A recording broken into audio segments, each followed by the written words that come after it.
তার মানে আপনাকে দুনিয়া গ্রেফতার করেছে, অর্থাৎ আপনার এতটুক টেনশন তৈরি হয়েছে, কৃষি না করলে সংসার চলবে কেমনে? কথা বলেন না কেন? কারণ আমাকে উপার্জন করতে হবে, আমার স্ত্রী আমার দিকে তাকিয়ে আছে, আমাকে উপার্জন করতে হবে, সন্তানগুলো আমার দিকে তাকিয়ে আছে, যার জন্য আপনি জীবনের ঝুঁকি নিয়ে চূড়ান্ত পর্যায় পর্যন্ত পৌঁছার জন্য প্রতিটা সময় আপনি দুনিয়ার মধ্যে ব্যয় করতেছেন। কিন্তু একবারও কি কল্পনার মধ্যে এসেছে কিয়ামতের ময়দানে সন্তান আর স্ত্রী পুত্রর জন্য তারা আমাকে জাহান্নাম থেকে বাঁচাতে পারবে না? রব্বুল আলামিন বলেন, وَإِذْ قَالَ رَبُّكَ لِلْمَلَائِكَةِ إِنِّي جَاعِلٌ فِي الْأَرْضِ خَلِيفَةً قَالُوا أَتَجْعَلُ فِيهَا مَن يُفْسِدُ فِيهَا وَيَسْفِكُ الدِّمَاءَ। আল্লাহু আকবার। একেবারে কান লাগান, একেবারে কান লাগান। সুন্দর বক্তব্য আল্লাহ তাআলা দিচ্ছেন। আল্লাহ রাব্বুল আলামিন বললেন, ওয়াইদ ক্বালা রাব্বুকা লিল মালাইকা, মালাইকা মানে ফেরেশতা।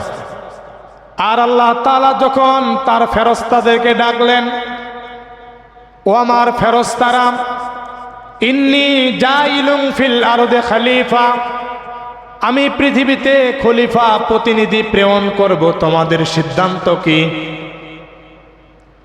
আমি পৃথিবীতে প্রতিনিধি, ইন্নী জাইলুম ফিল আরদি খলিফা। আরবি বাক্যগুলো গবেষণা করেন। আল্লাহ তাআলা বলছেন আমি পৃথিবীতে প্রতিনিধি পাঠাবো। কি পাঠাবো? খলিফা শব্দটি হলো খলিফা মানে প্রতিনিধি, মানে দায়িত্বশীল। আল্লাহ বলেননি ইন্নী জাইলুম ফিন নাস, যে আল্লাহ আমি মানুষ পাঠাবো। আল্লাহ বলেন নাই যে ইন্নী জাইলুম ফিল মসজিদ, মসজিদের নেতা পাঠাবো, বলেন নাই। ইন্নী জাইলুম ফিল আরদে খানকা, বলেন নাই যে খানকার মধ্যে প্রতিনিধি পাঠাবো। আল্লাহ বলছে না, ইন্নী জাইলুম ফিল আরদ, জমিনের মধ্যে প্রতিনিধি পাঠাবো। আমরা তাহলে কি বলেন? আমরা কি প্রতিনিধি? এটা কার বক্তব্য?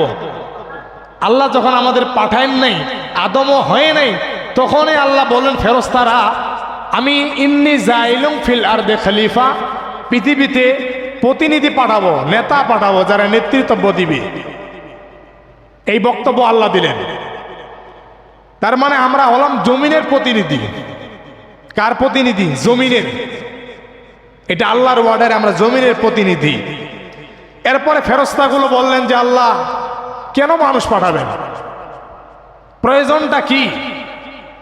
ফেরেশতাগুলো বললেন, ক্বালু আতাজালু ফিহা মান ইফসিদু ফিহা ওয়া ইয়াসফিকু দিমা, ও আল্লাহ কেন আপনি প্রতিনিধি পাঠাবেন? কি প্রয়োজন প্রতিনিধি পাঠানোর? কারণ তারা পৃথিবীতে আসার পরে ফাতনা ফাসাদ করবে, ওয়া ইয়াসফিকু দিমা, এরপরে রক্তপাত করবে। তার মানে তারা মারামারি করবে, কাটাকাটি করবে। আল্লাহ কেন তাদের পাঠাবেন? মানুষ এগুলো করে কিনা? মারামারি করে কিনা? এরপরে ফিতনা ফাসাদ করে কিনা? সেই পৃথিবীতে যখন মানুষ পাঠাননি, তখন এই ফেরেশতাগুলো আল্লাহ তাআলাকে বললেন যে আল্লাহ কেন পাঠাবেন? এরা তো রক্তপাত করবে, এরা ফাসাদ করবে, মারামারি করবে। আল্লাহ তাআলার বক্তব্য দেওয়ার পরে ফেরেশতাগুলো বললেন যে আল্লাহ প্রয়োজন নাই, কারণ তুমি যদি মনে করো যে তাসবিহ পড়তে হবে, তাহলে আমরাই আছি। ওয়া নাহনু নুসাব্বিহু বিহামদিকা ওয়া নুকদ্দিসু লাক, ও আল্লাহ আপনি যদি বলেন আপনার তাসবিহ পড়তে হবে, তাহলে আমরাই পড়ব। সুবহানাল্লাহ আমরা পড়ব, আলহামদুলিল্লাহ আমরাই পড়ব। আপনার তাসবিহ তাহলিল সব আমরা পড়ব, মানুষ পাঠানোর কোনো প্রয়োজন নাই। আল্লাহ তাআলা যে ফেরেশতাগুলোকে বানিয়েছেন, তার মধ্যে এমন কিছু ফেরেশতা আছেন যিনি প্রত্যেকটা সেকেন্ড, ন্যানো সেকেন্ড তিনার কাজেই হলো একটা তসবিহ ধরিয়ে দিয়েছে, ওইটাই জপবে। বলেন সুবহানাল্লাহ।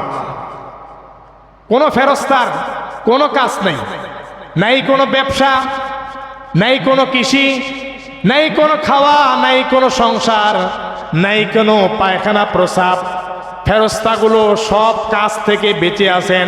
তারা শুধুমাত্র যাকে বলা হয়েছে সুবহানাল্লাহ পড়েন, তারা পৃথিবীর শুরু থেকে কিয়ামত পর্যন্ত প্রত্যেকটা ন্যানো সেকেন্ডেই তারা সুবহানাল্লাহ পড়বে।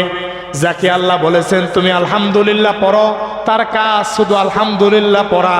যাকে বলেছেন তুমি আল্লাহু আকবার পড়ো, তার কাজ হলো আল্লাহু আকবার। আপনার জীবনে যা পড়েন তার সাথে পারবেন না, পারবেন নাকি? আপনার তো দুনিয়া অনেক তাল, এই তাল সারতে সারতে নামাজেরও মনে হয় না, নামাজ পড়ারও সময় নাই।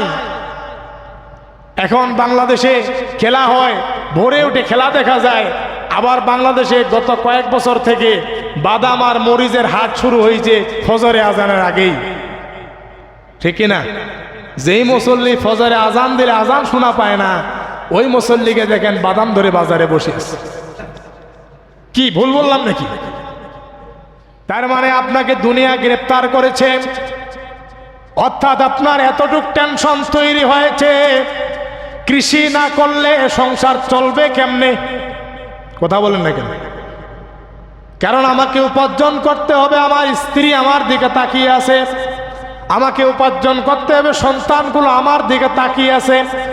যার জন্য আপনি জীবনের ঝুঁকি নিয়ে চূড়ান্ত পর্যায় পর্যন্ত পৌঁছার জন্য প্রতিটা সময় আপনি দুনিয়ার মধ্যে ব্যয় করতেছেন।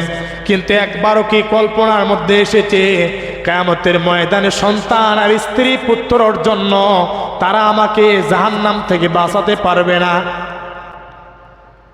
আপনার টেনশন দুনিয়াতে বাঁচার জন্য, যার জন্য সবে করেন। আপনার এখনো এক বিন্দু পরিমাণ টেনশন আসে নাই আখিরাত থেকে বাঁচার জন্য।